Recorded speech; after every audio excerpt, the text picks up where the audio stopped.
Welcome to the Fire and Earth podcast with your hosts, Jason Mefford and Kathy Groover. Fire and Earth, giving you the keys to unlock your limitless potential. Welcome to another episode of the Fire and Earth podcast. I'm your co-host, Jason Mefford, and I just wanted to do it a little different. You do that sometimes. I appreciate your differences. Yes.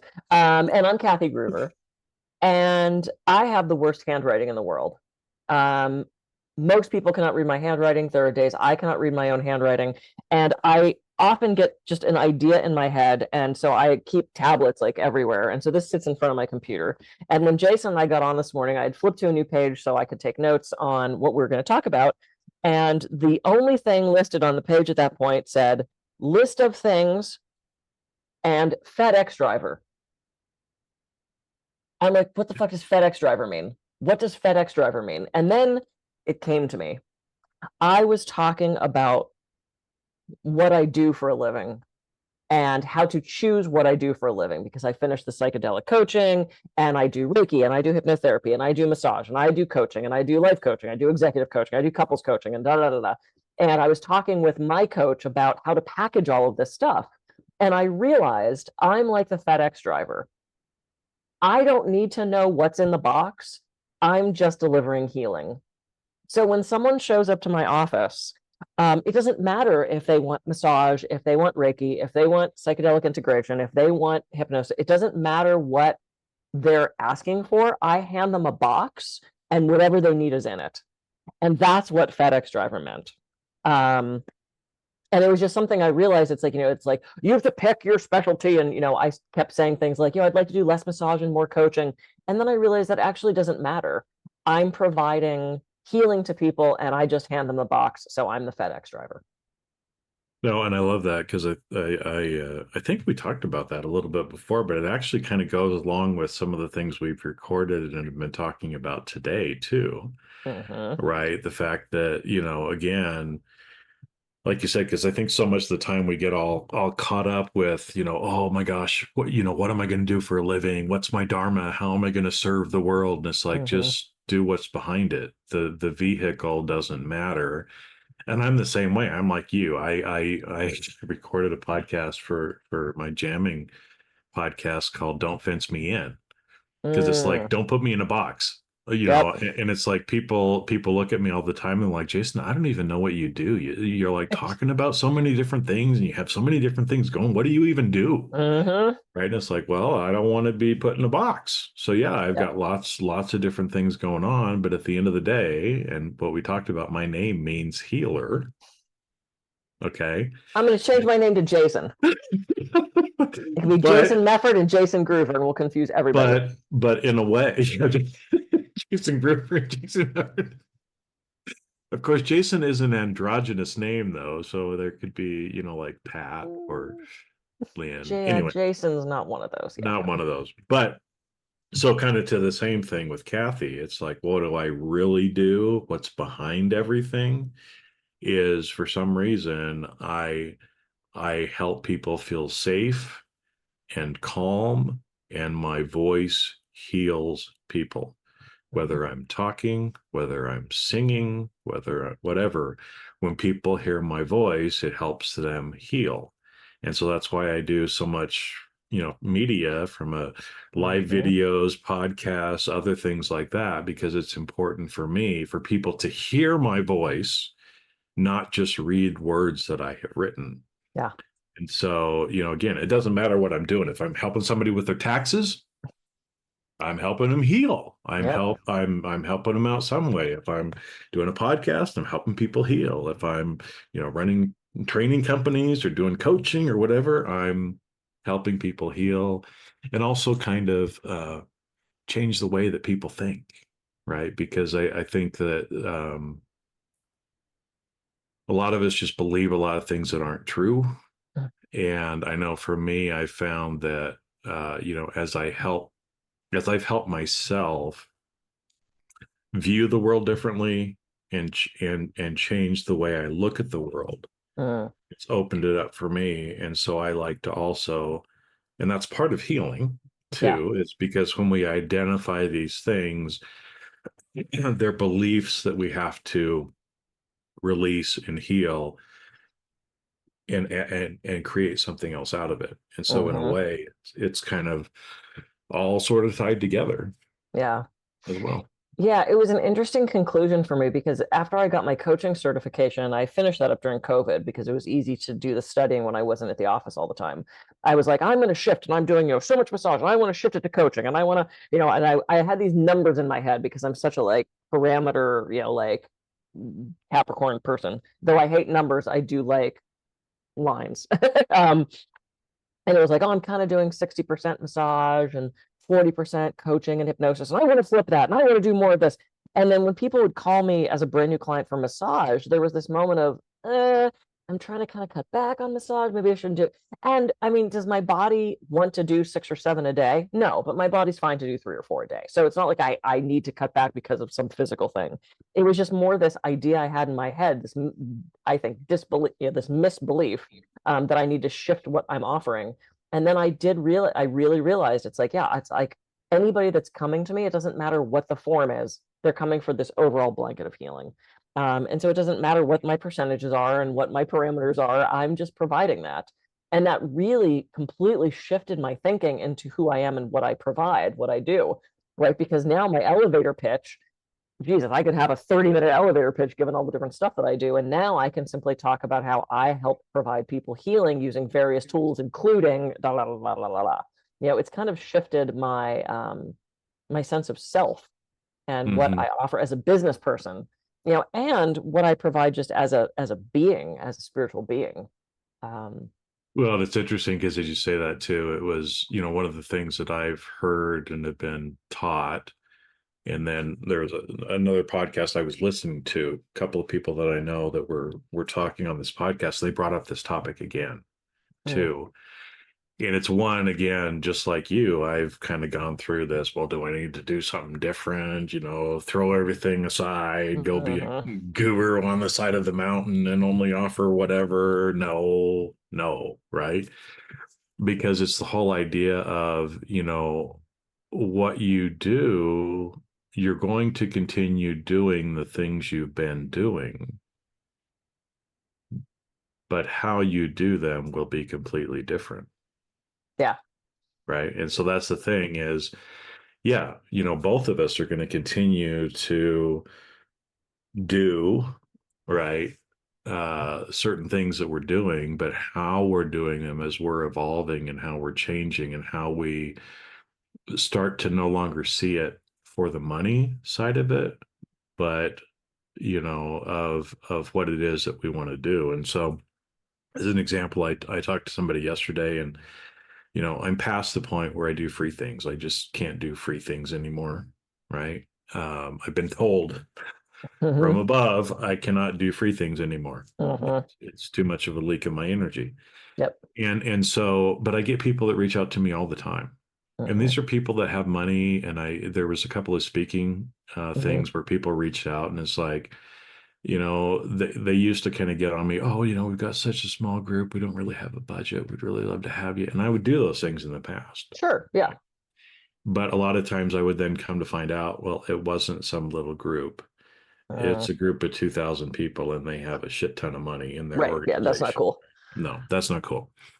And so, but I was talking to somebody yesterday and I've kind of changed my perspective on it. Is it's like, I have certain, rates for webinars or speeches, or if you want me for the whole day, and they're pretty high, right? Because when people want me, that's how I make money. Yep. But this person reached out to me, and as we started talking, we just started kind of hitting it off, right? And again, it's like, well, I can't do something for free. And so usually what I'll do is when it's somebody who I'm aligned with and I want to help them, Hmm. then I kind of throw out, well, tell me what you can do, Right. right? Because this is what my normal rates would be, but I want to help you. Just tell me what you can do, Hmm. right? And for some people, if they say $100, I'd probably say yes, if that's all Hmm. they could do, right?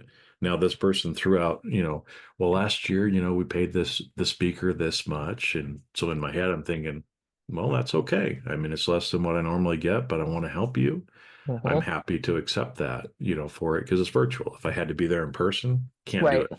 right? You Yeah. gotta, but virtually, yeah, I can spend 4 hours with the people, right? Mhm. And it's just different in a way. It's more freeing because I want to help them, and the money doesn't matter Right. as much as we get to that point, like you're saying, of I just want to help people heal, however it is, right? If somebody Right. needs me to help them heal by massaging them, I'm going to Yep. be there for that. If they need help in couples therapy so they can heal their relationship, I'm going to be there for that.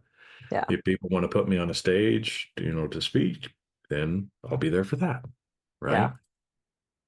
And it Yeah. just makes a difference in how you're doing things. Absolutely. Well, and Eckhart Tolle talks about what finding the being in the doing, Hmm. because we have to do, we have to put our pants on, we have to make our food. Can you find the being in that doing? And it's so interesting you're talking about like speaking rates. There's a handful of conferences that every year I do for free. They tend to be 911 dispatchers, first responders. It's a huge conference with hundreds of breakouts. They can't pay every breakout speaker. They just don't do it. Yeah. The reason I do it is because I know my topic helps these people so much, and that's my way of giving back. Now, on the flip side of that, I've had people approach me and say, can you do this talk? It's this amount of money. And I go, I'm sorry, I actually can't do it for that, which is a new thing for me because to me, I always used to go, yeah, okay. But I had someone, they want me to craft an entire 4-hour workshop. And when they quoted me the rate, I was like, I'm sorry, that's going to take me so long to put together. You want to do a pre-conference questionnaire. You want to do I can't. And it was this kind of, and I didn't feel bad about it. Whereas normally I'd be like, oh, I'm afraid to ask and da da da da. And I wrote back and I said, the amount of work I'm going to have to put in that, would it be okay if, can we get closer to this range? And he goes, can we split the difference and do this? And he came like halfway. And I went, yeah. Yeah. And I was so proud of myself for being able to do that because we all have money hangups in one way or another, right? And me figuring out what I'm worth and asking for that has never been a strong suit for me until now. I'm shifting that, you know. And I always thought these speakers that are like, oh, I won't speak for less than $3,000. I always thought, what a dick. And now I'm like, I totally get it. I totally get it now. I mean, it's like I still probably I'll take less than that, but like I get it now. It's like it's so much work and all the travel, and it's pulling me away from my office. Where if I was in town, I'd be making X amount of dollars. So it's like it's become an interesting transition of Well, how I. yeah, and I think sometimes people don't appreciate, the time that goes into it. I saw, the whole iceberg metaphor, right? Where only like 10% of the iceberg is above Yeah. water. So if somebody's looking, all they see is the 10%. They don't see the 90%. Yep. And so I saw a meme on social media that it was about artistics, which Mm-hmm. we're artistics creatives. We're in this space as well, right? We're Yep. creating artistic kind of stuff. Yep. And so it said, the 10% was what the world sees, the 90% is the work nobody sees you do. Yep. And I think, like that a lot of times, because when I'll do training, I'll either training or webinars or speeches, it's either, if it's something I already have canned and I don't have to prep for it and you're not going to require a bunch of admin, then okay, I can do it for this. Yep. But if you want something new, if you want something customized, I'm really good at that, but it costs a lot of money. And there's kind of a minimum that you have to get to be able to do that. Because, for a 1 hour webinar, I'll spend 8 to 10 hours, if not more, Yep. right, on a custom thing. By the time, like you said, you have the calls with the client, they look at the slide deck. Well, can you Yep. change this a little bit? We'd like you to hit this point too. Yeah. Okay, You got to do the research and research every. on it. You got Well, to. I mean, it's I mean, like, this one that I've got coming up in October, I've been doing research on it now. yeah. A few hours a Yep. week in a way, and so by the time we get to October, I'm going to have spent probably 100 hours of my time kind of researching this one topic. But Yep. it's again, it's but I do it because I love it Mm-hmm. as well too, Right. right? But it's always kind of appreciating, or even like with the FedEx driver. I mean, we have a lot of stuff from FedEx, UPS, Amazon, all Mm-hmm. delivered to my house. Yep. And if I'm outside, right, when on the other end, when they come up, I always tell them thank you. Yeah. Right. Because I appreciate it. I know they work hard. And even just that little bit of a gesture, I hope makes their day a little bit brighter, because most of the time they don't. And especially because sometimes my dog is inside barking at them. Mm-hmm. You know, he's nice. He's just letting daddy know that somebody's on property. Right. Yeah. But you know, I think with that, it carries over into, you know, how we interact with other people, both as a provider, but also as a receiver of services, Mm-hmm. you know, as well. Is, you know, Kathy says you're the FedEx driver, and I am kind of too, right? We Mm-hmm. show up and we kind of deliver what it is that we deliver in the background, Yep. you know, and we're going to do it because we love to do it. But people receiving it, how do you receive it? Are you grateful for the FedEx driver? I'm grateful that these delivery people come, because 100%. I don't have to leave my house if I don't want to. Right? There's very few things that I have to get at the grocery store. Yep. And so I appreciate that, you know, and so, but do we also appreciate when things are doing, you know, they're the FedEx driver for us, right? And so it's much easier to